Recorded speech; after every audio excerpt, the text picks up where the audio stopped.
So welcome to AI TV. We're broadcasting live from AI Expo Africa 2019, Africa's largest AI trade show. And it gives me great pleasure to welcome Refilwe from ABSA, who's the digital strategist for virtual channels. It's quite a mouthful. and you're working at ABSA, but you're here. You've given a talk about some very interesting research about transformation process that's been going on in South Africa and the role that some technology is playing in that. Yeah. And you've just come, I think, from your talk. So for our listeners and viewers on the channel, would you like to share some of this, the insights that you've learned from doing the research? Because I think it's really important that we share this with the people. Certainly. I think it's the most interesting time in South Africa at the moment, given our economic history and what our ambitions and the agenda for economic transformation is leading us to. For that to coincide with the fourth industrial revolution or the digital revolution is actually a very great moment of opportunity for South Africa to start finding how these two variables intersect with each other. And that was actually the perspective that I took when I undertook the study, to say, does the digital revolution on its own have a strategic role to play within our agenda as a country to transform our economy?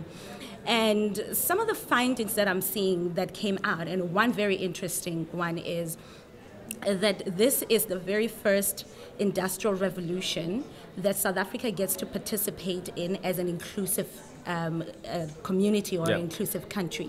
Throughout the first, the second, and the third industrial revolution, South Africa has economically and politically gone through a phase of Dutch colony, the English colony, the joint Dutch and English colony in 1910, leading up to the apartheid era that started in 1948. Now 25 years into democracy, since 1994, we're sitting here and we're discussing the advent of another industrial revolution, but at a place where now all of South Africa, black, white, Indian, colored, have equal opportunity to participate in this. And the conversation that is coming out of my study is, how then do we use the technologies and the capabilities of the fourth industrial revolution to drive economic transformation? What are the key impediments?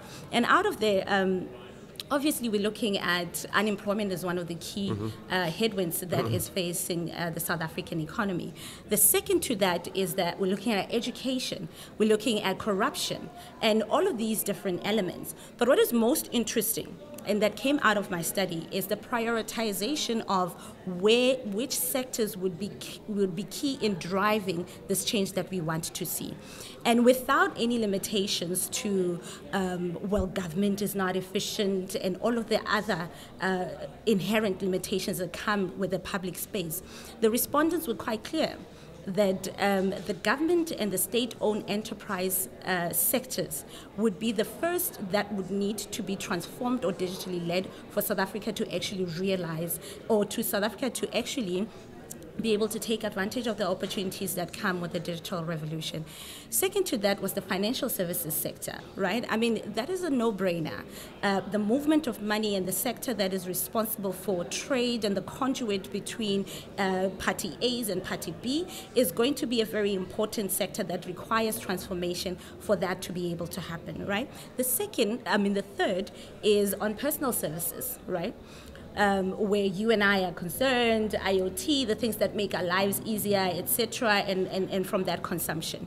But what we also found in that study is that, unfortunately, where we sit, right, the evolution of this revolution, right, is actually taking place in an inverse form. Now, the focus is more on the bottom line, on personal services, commercialization, and getting the end consumer in terms of you and I, the companies, etc., in maximizing bottom line.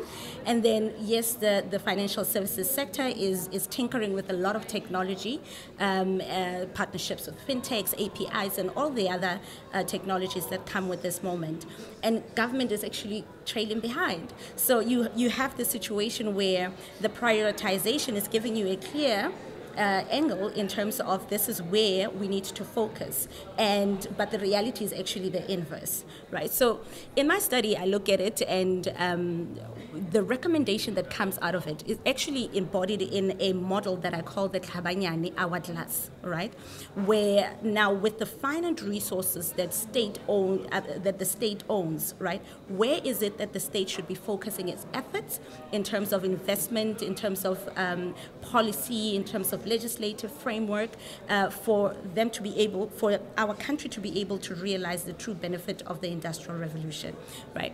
So what the study is quite clear on is that the government sector obviously is the first sector, and the issues to solve in that space is issues of efficacy and efficiencies within the government space, information transfer, the turnaround time of information. If you look at one of the things that is really plaguing South Africa is the turnaround time, even on policy, consultation processes, ICT white paper is still changing not yet curriculums, that kind of thing. Curriculums and all of those things. So that is actually where all of this needs to focus in building the efficacy that we need and to be able to build that agility within a government space, right?